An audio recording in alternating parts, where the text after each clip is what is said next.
उसको भी घसीटा जा रहा था, पर मैं कुछ नहीं कर पा रही थी क्योंकि मुझे भी पकड़े हुए था। उससे आगे साक्षी मलिक थी, बजरंग जो पुनिया था, मतलब हम साथ साथ थे बिल्कुल। एक एक करके जैसे हमें एक टोली के अंदर आगे मूव कर रहे हैं तो एक बंदे को पकड़ के एक साइड ले गए। जिस न्यू संसद भवन के सामने नारियल फोड़ना था, उस संसद के सामने बहू बेटियों को खींचा गया, बहू बेटियों के सिरों की बलि देने जैसी हालात थे। शुक्र भी वो मेडल भी बच गए, और मेडल बच गए तो हमारी इज्जत भी बच गई। और कि बहन बेटियों को कैसे घसीटा गया, कैसे पुरुष उनको उठा के घसीट के उसमें बसों में डाल रहे थे, बार बार बसें बदली जा रही थी। चाहे वो ख्वाब चौधरी है या जिन लोगों ने लंबी लंबी फेंकी, उन लोगों का वहाँ पर पहुँचना बहुत ज़रूरी था।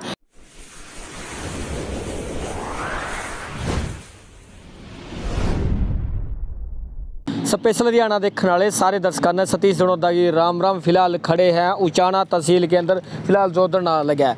आपने मेरा 28 तारीख की कॉल थी कि सभी जंतर मंतर पर पहुंचे और वहां पर जो पुलिस प्रशासन के द्वारा पहलवानों पर क्या दुर्व्यवहार किया गया है, तो उस टाइम डॉक्टर सिक्कम वो भी साथ में थी। वो पूरी घटना बतावेगी कि वहाँ उस टाइम क्या होया था, आखिर किस प्रकार पुलिस प्रशासन ने घसीट कर गाड़ियों में भरा उनको और कितने देर के बाद उनको छोड़ा गया। तो पूरी घटना की जानकारी हम डॉक्टर सिक्कम से लेंगे। फिलहाल उचाना में जो धरना लगा है, आज यहाँ पर भी कुछ फैसला लिया गया। जो किसान संगठन है वो भी पहलवानों के साथ जुड़ेंगे। तो आइए पूरी की पूरी जानकारी डॉक्टर सिक्कम से लेंगे, आखिर उस दिन वहाँ क्या क्या घटना हुई थी उनके साथ में। सिक्किम जी 28 तारीख को दिल्ली जंतर मंतर पर पूरे भारत के जो किसान हैं, जो पहलवान का समर्थन कर रहे थे, सभी वहाँ पर बुलाए गए थे। लेकिन जब वहाँ पर देखा गया कि वहाँ पर 200 लोग ही पहुँच पाए, तो ऐसा क्या हुआ। और कुछ जो हमारे पहलवान उनके साथ बर्बरता भी देखने को मिली, जिसमें आप भी शामिल थे। तो क्या कुछ हुआ, वहाँ की जो तस्वीरें थी वो जरा दर्शकों को बताइए। सबसे पहले तो ये था कि हमारी रणनीति कहीं ना कहीं कमजोर ही रही इसमें, क्योंकि जैसे हम थे, हम भी उस कमेटी का, उस परिवार का हिस्सा थे। तो हम पहले दिन ही बचते बचाते पहुंचे। हम रात में 11 बजे पहुंचे। 1 घंटा की जद्दोजहद के बाद हम खिलाड़ियों से संपर्क कर पाए, फिर वो लोग हमें अंदर लेके गए। अगले दिन आप लोगों को पता है कि कॉल 11:30 बजे की न्यू संसद पे थी। यदि लोग पहले दिन पहुंचेंगे तभी तो 11:30 बजे न्यू संसद की तरफ हम रुक कर पाएंगे। आप लोगों को पता, रात को तो पुलिस छापे भी मारेगी और पुलिस हमें निकलने नहीं देगी। इस चीज़ का हमें भी आभास था। इतना हम 3 साल आंदोलन लड़ा है, हमें पता होता है इस चीज़ का। दूसरी बात, दिन में ही कोई रणनीति बनानी थी ताकि ज़्यादा संख्या में वहाँ महिलाएं पहुँचती, क्योंकि महिला महापंचायत थी। और जो उसके बाद जैसे ही 11:30 हुए तो ये आदेश हुआ, मतलब अपने जो कमेटी है उसने कहा कि हम आगे बढ़ेंगे।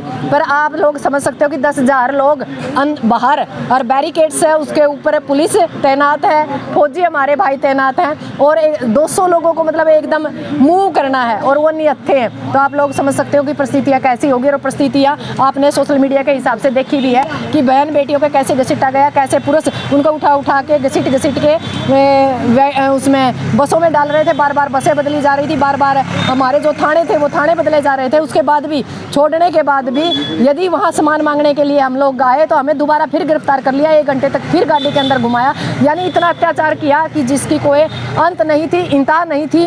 कहाँ फेलियर हुए, क्यों फेलियर हुए, इसका तो मतलब जवाब वही दे सकते हैं जो ओली सोली है। हमारा काम ये था कि ज़्यादा नहीं, हम संख्या लेकर नहीं जा सकते थे, पर जो आगू लोग थे, चाहे वह किसान संगठन है, चाहे वो सामाजिक संगठन है, चाहे वो ख्वाब चौधरी है, या जिन लोगों ने लंबी लंबी फेंकी, उन लोगों का वहाँ पर पहुँचना बहुत ज़रूरी था। क्योंकि किसी ने कहा कि विष देव विश्वास मत। तो कहीं ना कहीं खाप पंचायतें भी यहाँ पर मतलब पीछे हटती दिखाई दी। नहीं, खाप पंचायतें तो गई हैं। जो लोग इसके मेन लोग थे उनको तो गिरफ्तार कर लिया, जो मेन लोग थे वो तो गिरफ्तार कर लिया। पर कुछ लोग ऐसे थे जो कि नॉर्मल लोग थे, जो सिर्फ हल्के और ब्लॉक लेवल तक के थे, उन लोगों की भी सोशल साइट पे हमने देखा, हमें भी गिरफ्तार कर लिया, हमें भी गिरफ्तार कर लिया। भाई घर के चढ़े मुन्नो थे। जब आपने कॉल 11:30 बजे की न्यू संसद की देर की, महिला महापंचायत की देर, कोई छोटा काम कौन था।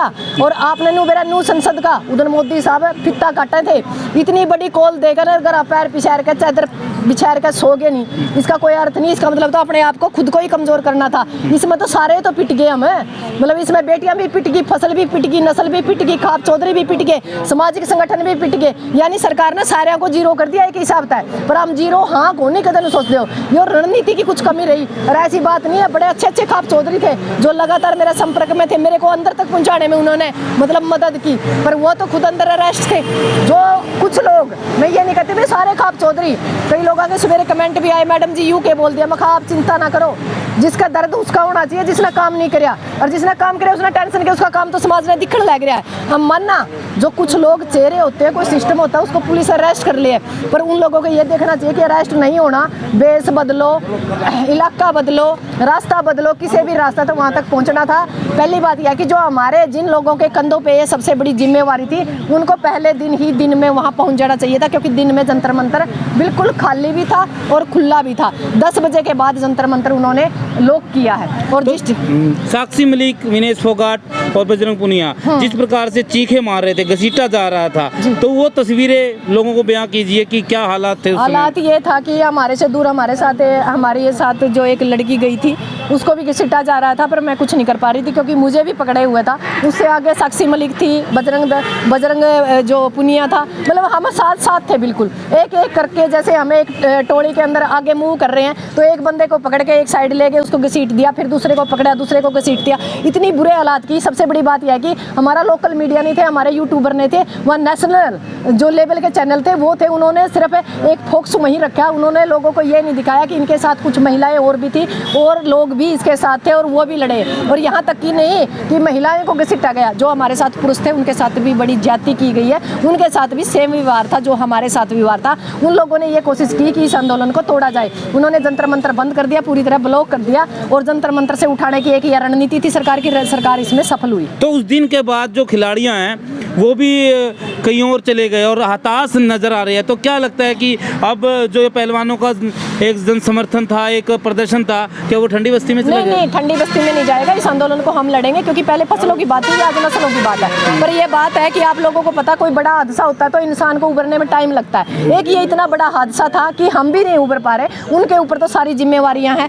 लोगों को जवाब भी देना है, मीडिया को भी जवाब देना है, आर्थिक प्रेशर भी है, मानसिक प्रेशर भी है, और वो क्या कॉल दे ये प्रेशर भी है, कौन सही है कौन गलत है। वो अखाड़ों के मैदान के खिलाड़ी है, वो राजनीति के मैदान के खिलाड़ी नहीं है। उनको यही नहीं समझ में आ रहा, क्योंकि मैं लगातार उनके टच में हूँ, वो ये कह रहे हैं हमें ये नहीं समझ में आ रहा कि सही राय कौन दे रहा है और गलत राय कौन दे रहा है, और हम किस पे विश्वास करें किस पे ना विश्वास करें, क्योंकि विश्वासघात 2 बार हो चुका है, और जिस बंदे के साथ 2 बार विश्वासघात हो वो कैसी परिस्थिति में होगा आप लोग समझ सकते हो। एक जो मेडल थे उन्होंने जो जीते हुए है, मैं गोल्ड मेडल है, सिल्वर है, वो भी गंगा बहाने के लिए वो चल पड़े थे, तो इस पर आपकी क्या राय? सबसे बड़ी बात यह है कि मेरी ज़िंदगी में, मैं आप लोगों को पता है, मुझे रोने की कोई मतलब मेरे दिमाग में नहीं है। यानी मैं ये मानती हूँ जो रोता है वो कमज़ोर होता है, रोना चाहिए नहीं। रोता बंदा कब है? जब मतलब आखिरी हालात होते हैं कि भाई मरो या करो, उस टाइम बंदा रोता है। पर जिस टाइम उसने, मैंने देखा एक वीडियो देखी थी तो उसके अंदर वो मेडल डाल रही थी और वो कह रही थी कि भाई मैं गंगा में उसको बहा के आऊँगी,